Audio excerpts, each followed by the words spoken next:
particular country. Do you have to find your counterpart in every country so that they can speak to their governments to come to an agreement on this? That's definitely what we do as scientists, yes. I constantly talk and work with climate scientists from all over the world, for sure.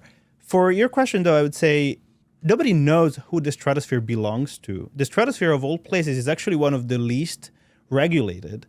We know airspace is in the troposphere, and so we know who's liable for things that happen in the troposphere. And then there's space and some other treaties regulating that.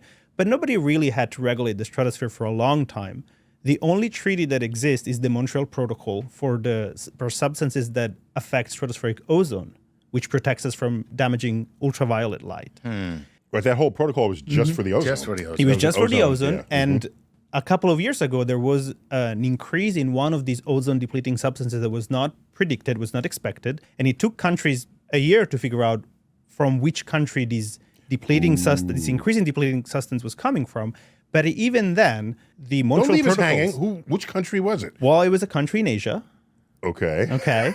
You see, interesting thing was that the U.S. scientific agency that found out about where this product was coming from couldn't just point the finger and say, this is coming from you, right? We could say, we think that this increase is coming from this region of the world. Okay. But there is no enforcement mechanism, even in the Montreal Protocol, that could say, oh, you have to stop.